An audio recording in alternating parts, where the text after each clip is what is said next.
Bom dia pessoal, meu nome é Gabriel, sou bolsista do projeto de ensino de pré-cálculo e hoje, a pedido dos professores, eu vou estar aqui resolvendo alguns exercícios, alguns exemplos do conteúdo que vai estar caindo na avaliação de cálculo desse semestre.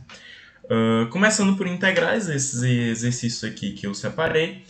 Então, o que eu normalmente faço é simplesmente olhar para a minha integral e ver. Se eu tirar aqui e colocar uma variável, eu vou conseguir chegar perto de uma propriedade que eu vou ter como integrar? Se sim, eu tento fazer por esse método. Então, a primeira coisa que eu consigo ver não tem muitos valores nessa equação, né? Então, a primeira coisa que eu vou tentar é transformar isso aqui em um único u para me ter uma integral mais ou menos parecida com isso aqui. Né? Não vai ficar muito bem parecido com isso aqui, mas vai ser no rumo. Quer dizer, vai ficar parecido com isso aqui, só que com algumas diferenças por causa do du. Então, o que é que eu vou fazer primeiro? Vou estar declarando o meu u. Vou dizer que u é igual a 1/3 de x menos 8. Então, é esse 1/3 aqui. Eu peguei essa parte aqui da minha equação. Lembrando, quando eu não peguei esse meu elevado à quinta. Então, o meu u, quando ele vier para cá, ele vai estar elevado à quinta. Beleza. Só que o que eu tenho ainda na minha integral? Eu tenho esse meu dx, que diz, né, que é integral em função de dx. Só que eu não quero por x mais, porque eu nem tenho mais x aqui nessa minha integral. Eu quero transformar tudo em 1, pegar todos os x e transformar em u.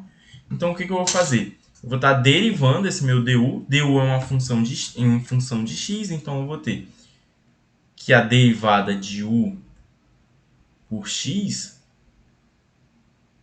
vai ser igual. A derivada de 1/3 de x vai ficar só 1/3, né? 1/3. Menos 8 é uma constante, a derivada de uma constante é zero. Então vai ficar só com 1/3. Agora eu vou tentar isolar o meu dx para eu saber o valor dele e conseguir substituir na minha integral. Então eu vou ter que dx vai ser igual a 3du. Agora eu tenho o valor de dx e tenho o meu valor de u. Eu posso simplesmente estar substituindo isso na minha integral. Pegar os valores dele e trocar. Então, como que eu vou ter agora? Eu vou ter integral de dx, que é 3du, né? 3du sobre 1/3 de x menos 8, que é o meu u. Então, eu vou simplesmente substituir por u. É elevado na quinta. Então, eu vou ter elevado na quinta. E agora aqui ficou fácil, né, velho? Vira aquela minha propriedadezinha que eu tenho bem aqui. Não está bem no formato que eu tenho que aplicar ainda uma propriedade de potências. Como que vai ficar? Isso aqui eu posso dizer, isso é uma constante, então eu posso sacar para fora. Eu vou ter 3 vezes a minha integral de du sobre u na quinta. Pela minha propriedade de potências, eu sei que se o meu u está na parte de baixo com um expoente, eu posso simplesmente subir o u e inverter o sinal do meu expoente. Então, eu vou ter 3 vezes a integral de u na menos 5 vezes du. E agora sim, está exatamente igual a essa propriedadezinha aqui, onde eu tenho integral de x na n dx, que é igual a x na n mais 1 sobre n mais 1. Então, eu vou estar aplicando essa propriedade. Acredito que na prova de vocês vão poder estar levando uma listinha com as propriedades das integrais. Então, vou aplicar essa minha propriedade. Eu vou ter 3 vezes o n elevado na n mais 1, que no caso menos 5 mais 1 vai ser menos 4, sobre n mais 1, que vai ser menos 4. Tudo isso mais a minha constante. Mais a minha constante. Isso aqui eu vou ficar com 3 menos 3 quartos de u na menos 4, mais a minha constante. E tá aí, resolvi a minha primeira integral, né, por substituição. Basicamente o que eu fiz. A parte mais difícil dessa equação, dessa integral aqui é olhar e ver onde que eu vou substituir uma parte da minha equação por u que eu vou conseguir estar ali no rumo de uma propriedade que se eu mexer mais uma coisinha aqui e outra ali, eu vou conseguir aplicar a propriedade. No meu caso aqui foi até bem fácil de olhar, né? Que era a parte de baixo aqui, substituindo tudo por U, eu ia conseguir estar resolvendo. Aqui só um detalhe que ficou faltando eu fazer nessa questão, que foi voltar o meu U para o seu valor original, que era 1/3 de x menos 8, né? Então como que a gente ia ter? 3/4 menos 3/4 de U, que no caso é 1/3 de x menos 8, elevado na menos 4, mais a minha constante. E agora sim está resolvida a questão. Agora, nesse outro exemplo de integral, que eu também vou fazer por substituição, né? Porque não tem uma regra que eu consiga aplicar aqui, que eu consiga resolver facilmente a minha integral. O que eu vou fazer? Mesmo esquema. Vou olhar e ver onde é que está me atrapalhando, onde que tem uma parte da integral que está me atrapalhando, e se eu substituir ela por U, eu vou conseguir resolver. Basicamente o que tem aqui dentro da minha raiz, né? Que é 3 menos 5t na quinta, né? Então o que eu vou fazer? Vou declarar o meu U, que vai ser igual a 3 menos 5t na quinta. Isso aqui é um t, tá? Só que eu também vou ter que trocar esse meu dt, percebe? Beleza, eu vou declarar isso aqui como U, eu vou ficar com 1 aqui dentro. Só que o que eu tenho que fazer também? Eu tenho que me livrar desse t na quarta aqui, porque eu vou integrar a partir de du. E tenho que me livrar desse dt aqui também, tenho que transformar ele em du. Explicando praticamente, explicando de forma prática, é basicamente isso. Vou tentar me livrar de todos os t que sobrarem, depois que eu substituir esse meu u aqui, e vou tentar me livrar desse dt aqui também. Nesse meu caso vai ficar mais fácil, vocês vão ver. Ó. Eu vou ter o meu u, vou pegar a derivada dele igual eu fiz no primeiro exercício. Então vou ter du sobre dt vai ser igual a 3 vai sumir porque é uma constante, menos 25 vezes t na quarta. Aqui eu vou isolar o meu du, então o que eu vou ter? Não, vou isolar o meu dt, perdão. Aqui eu vou isolar o meu dt, para mim poder substituir na minha integral. Então eu vou ter dt é igual a du sobre menos 25 vezes t na quarta. Beleza. Agora eu vou estar trocando esse meu dt por esse dt aqui e essa parte aqui da minha equação por esse meu u aqui. E escrevendo a minha integral, ela vai ficar assim. Integral de t na quarta, t na quarta vezes raiz cúbica de 3 menos 5t na quinta, que é o meu u, vezes dt, que é du sobre menos 25t na quarta. Então, du sobre menos 25t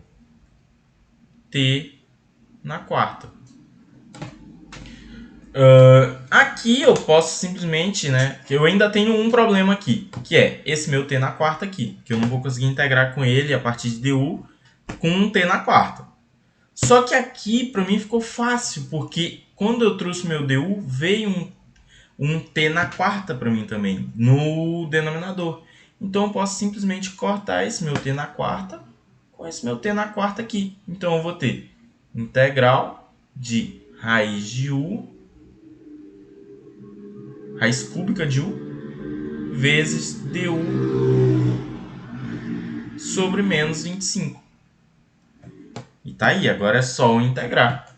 Como que eu vou estar fazendo isso? Vou estar utilizando propriedade de radiciação, onde se eu tenho aqui raiz cúbica, é a mesma coisa que eu dizer que eu tenho integral de u elevado a 1/3 sobre menos 25 du. E agora eu vou utilizar a mesma propriedade que eu fiz aqui, né? Integral de x na n dx é igual a x na n mais 1, x elevado na n mais 1 sobre n mais 1. Como que eu vou ficar? Vou ficar u elevado a 1 terço mais 1, vou ter 4 terços. 4 terços dividido por 4 terços vezes 1 sobre 25. Menos 25, no caso, né? Aqui, mais a minha constante. Não pode esquecer da constante. Aqui, o que eu vou ter? Eu vou ter U elevado a 4 terços vezes 3 quartos vezes 1 sobre 25. E aí eu vou conservar o meu menos aqui. Eu vou ter, mais a minha constante, vai ser igual a menos 3U elevado a 4 terços sobre 100. E agora basta substituir o meu U pelo valor dele, né? Pelo valor que eu declarei lá no começo. Então o que eu vou ter? Vou ter menos 3 centésimos vezes o meu U, que é 3 menos 5t na quinta,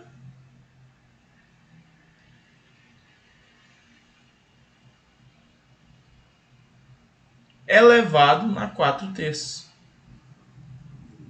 Mais a minha constante, né? Que até faltou aqui. E tá aí. Resolvi a minha segunda integral a partir de substituição também. Onde eu olhei aqui e visualizei. Não, se eu trocar isso aqui tudo por U, eu vou estar conseguindo resolver a minha... vou estar conseguindo aplicar em uma propriedade que eu tenho. Aqui dava até para dizer aquela regrinha lá, né, do... eu derivo... Se eu tenho aqui, isso aqui eu vou chamar de U. Se eu derivar isso aqui, aonde que eu vou achar a derivada dele em outra parte da minha integral? Que aqui ia ficar... vai ficar t na quarta, né? Aí ia ficar faltando só a constantezinha que ia se ajustar no d quando eu trocasse o du. Só que basicamente na prática você tem que visualizar o que você vai trocar para conseguir aplicar uma propriedade. E essa é mais ou menos o rumo para fazer a substitutiva. Bom, dando continuidade agora falando um pouco mais sobre limites e derivadas, eu separei esse exemplo aqui, y é igual a x ao quadrado menos 1 sobre x ao cubo, onde ele pede para a gente localizar todas as assíntotas, todos os cortes com os eixos, todos os extremos relativos e os pontos de inflexão. Bom, começando pelas assíntotas, eu vou começar a análise com as assíntotas verticais. Quando que a gente vai ter assíntotas verticais nesse caso? Nesse caso, a gente vai ter assíntotas verticais, analisando a equação, né, quando esse nosso x for zero. Porque quando esse nosso x aqui for zero, quando a raiz da... Porque na real, quando a gente tem x ao cubo, isso na real é uma equação. É que os outros fatores dessa equação são zeros, e aí só aparece o x ao cubo. Então, quando essa equação, que era para ter 3 raízes, for zero, o valor de cima, que seria dividido por zero, ficaria muito alto, porque toda aquela questão de limite, que vai chegando perto de zero, o valor vai subindo exponencialmente, só que não dá para dividir por zero, porque não existe divisão por zero. Então a gente precisa achar as raízes dessa equação aqui, que vão deixar essa parte de baixo zero.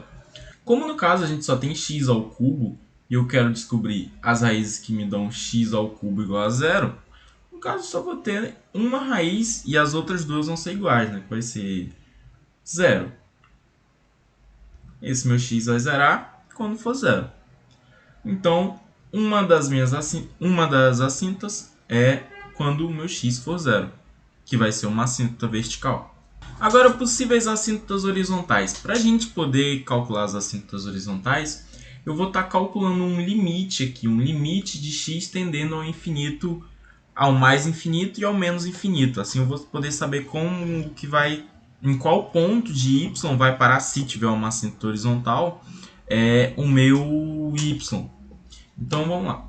Limite de x tendendo ao infinito de x ao quadrado menos 1 sobre x ao cubo. Aqui, no caso, se eu substituir o infinito aqui no x ao cubo e o x ao quadrado, eu vou ter um problema de infinito sobre infinito. Eu poderia estar aplicando algumas regras aqui, só que só pelas propriedades aqui eu já consigo resolver esse meu limite, que é eu dividir esse meu x ao quadrado por x ao cubo e esse meu 1 por x ao cubo. Fazendo isso, eu vou ficar com 1 sobre x menos 1 sobre x ao cubo, que é x ao quadrado, ia sobrar esse x, e 1 sobre x ao cubo, que vai sobrar só o x ao cubo.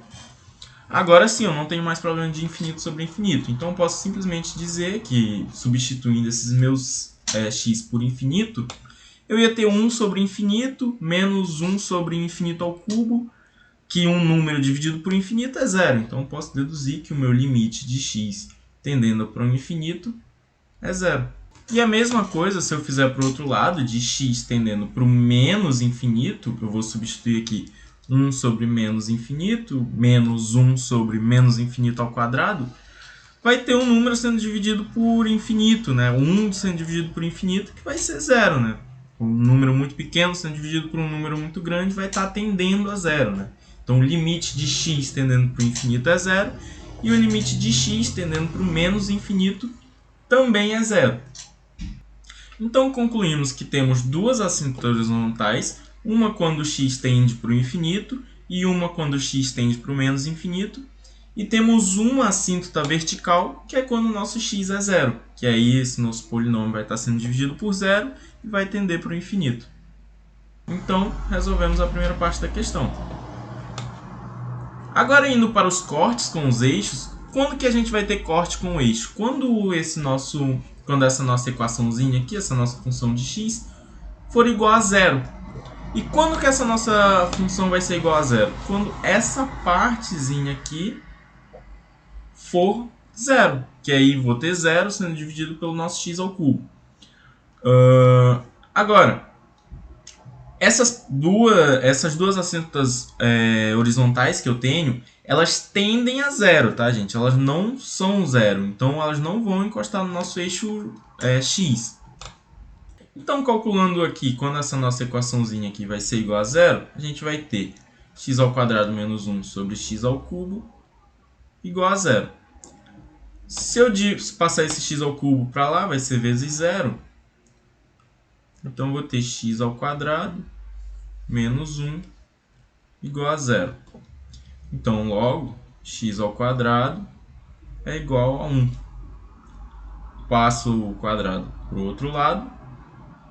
Vou ter que x é igual a mais ou menos 1. Mais ou menos raiz de 1. Então, x é igual a mais ou menos 1.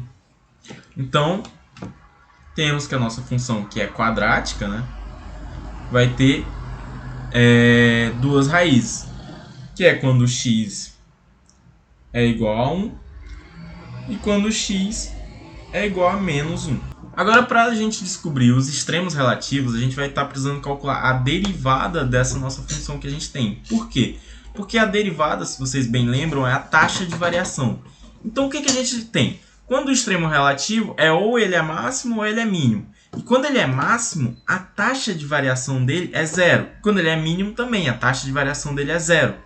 Então, a gente calcula a derivada e iguala ela a zero. E aí, a gente vai descobrir os pontos em que a nossa taxa de variação é zero, que vai ser ou um máximo ou um mínimo relativo. Então, a gente vai ter lá derivada de x ao quadrado menos 1 sobre x ao cubo dx. Isso aqui vai ser igual a... No caso aqui eu tenho uma variável em cima e uma variável embaixo, então eu vou ter que aplicar a regra do quociente. A regra do quociente, se vocês bem se lembram, é quando a gente tem divisões, né, frações de polinômios, e aí o que a gente vai fazer? A derivada do de cima, então eu vou ter 2x vezes o de baixo, que é o nosso x ao cubo, menos a derivada do de baixo, então x ao cubo vai ficar 3x ao quadrado, vezes o de cima, então a gente vai ter x ao quadrado menos 1, tudo isso sobre o de baixo ao quadrado, então vai ser x ao cubo elevado ao quadrado. Isso aqui, o que a gente vai ter? 2x vezes x ao cubo, a gente vai ter 2x na quarta, menos 3x ao quadrado vezes x ao quadrado, a gente vai ter 3x na quarta. 3x ao quadrado menos 1, no caso é menos 3x ao quadrado vezes menos 1, a gente vai ter mais 3x ao quadrado. Tudo isso sobre x ao cubo elevado ao quadrado. Eu posso usar aquela propriedadezinha de potência que eu multiplico o meu 3 pelo meu 2. Então, eu vou ter x na sexta. Aqui, resolvendo, somando esses dois, eu vou ter menos x na quarta mais 3x ao quadrado sobre x na sexta. Aqui a gente consegue simplificar mais essa equação, cortando esse x com esses 2x aqui. Então a gente vai ter que a derivada da nossa função vai ser igual a menos x ao quadrado mais 3 sobre x na quarta. Bom, encontrando a nossa derivada, a gente só precisa agora igualar ela a zero.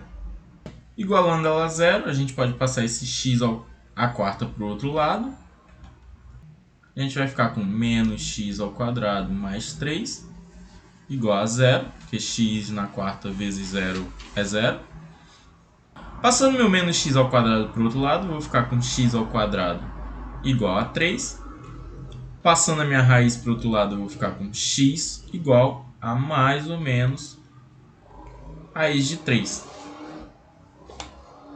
Logo, as minhas raízes vão ser mais raiz de 3 menos raiz de 3. Vão ser os pontos em que a minha taxa de variação vai ser zero. Ou seja, ou vai ser um máximo relativo ou vai ser um mínimo relativo. Então, temos que no x igual a raiz de 3, temos um máximo ou mínimo relativo. E no x igual a menos raiz de 3, temos um mínimo relativo. No caso, a questão não pede para a gente identificar se é um máximo relativo ou um mínimo relativo, né? Ele só pede para a gente identificar os extremos relativos. Só que eu vou fazer aqui uma análise rápida para a gente poder saber se é máximo ou mínimo relativo, porque pode ser que ajude vocês. No caso, se a gente plotar isso no plano cartesiano, a gente vai ter uma parábola, né? Com eixo x, eixo y, do qual passa nas raízes pelo ponto menos raiz de 3 mais raiz de 3. Como o nosso a é negativo, né, o que multiplica o nosso x ao quadrado, a parábola vai ser com concavidade para baixo. Então a gente vai ter mais ou menos isso daqui. Então, analisando essa parábola, o que a gente pode ver? A gente pode ver que a taxa da nossa variação é negativa até menos raiz de 3, positiva até mais raiz de 3. Então, o que eu posso fazer? Eu posso fazer menos, mais, e menos e menos.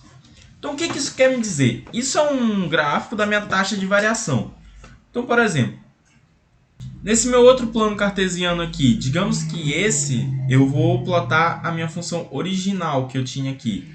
X ao quadrado menos 1 sobre x na terceira. Então, só que eu não sei os valores, eu vou seguir só pela minha função aqui. Os valores vão estar incorretos, só para dizer o sentido que eu quero desenhar essa parábola. O que eu vou ter? Antes de raiz de 3, isso aqui representa menos raiz de 3 no caso. Eu vou ter uma taxa de variação negativa. Então, a minha função vai estar descendo até raiz de 3. Quando chegar em raiz de 3, não que ele vai parar aqui, tá, gente? Isso aqui é só uma representação de se está subindo ou se está descendo, não os valores corretos da função. Então, vou até começar aqui embaixo.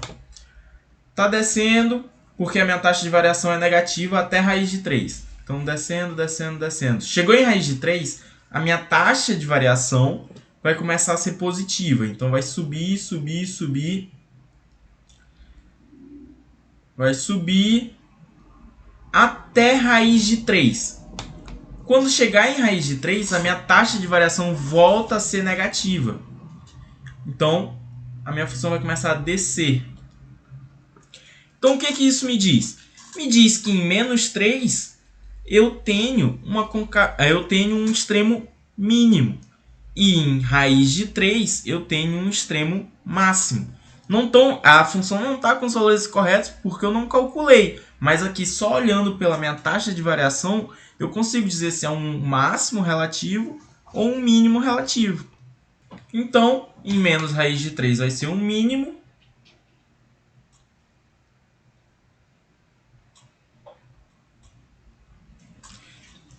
E em raiz de 3 vai ser um máximo.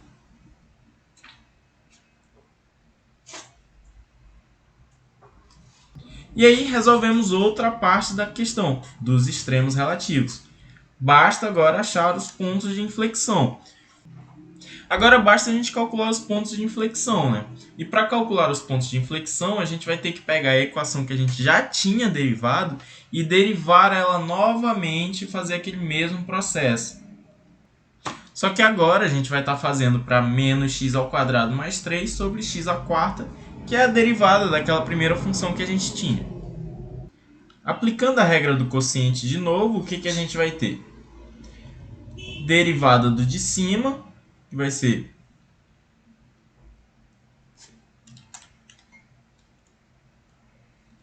derivada do de cima, que vai ser menos 2x, vezes o de baixo, que vai ser x à quarta, menos derivada do de baixo, que vai ser 4x na terceira, vezes o de cima, que vai ser menos x ao quadrado, mais 3. Tudo isso sobre o de baixo ao quadrado. Isso aqui vai ser igual a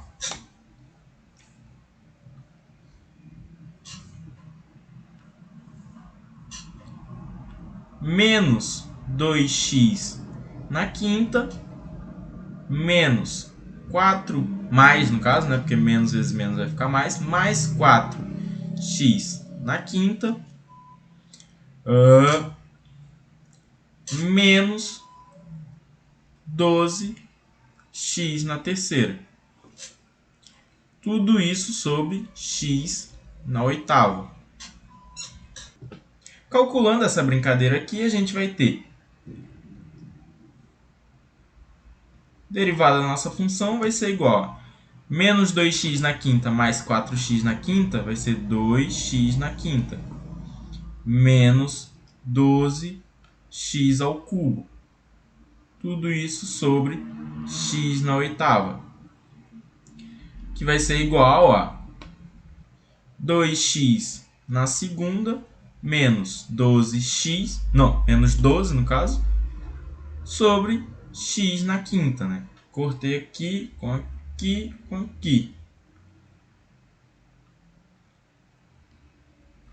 E aqui ficou só x na quinta. Isso aqui eu posso colocar em evidência, né, para deixar o nosso x sozinho. Vou ficar com 2 vezes x ao quadrado menos 6 sobre x na quinta, igual a nossa função derivada. 2 vezes, no caso, né? Agora, só precisamos fazer aquele processo de novo, de igualar isso a zero e tentar descobrir as raízes que vão zerar essa nossa equação. Aqui, o que eu posso fazer? Eu posso simplesmente pegar essa parte aqui e calcular somente ela, né? Para ver, porque quando isso aqui for zero, vai zerar toda a minha equação.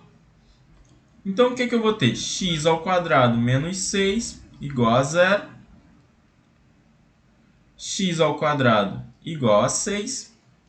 X é igual a mais ou menos raiz de 3. Então, aquela mesma história, né, do nosso plano cartesiano. Vamos ter uma raiz aqui, uma raiz aqui. Raiz de...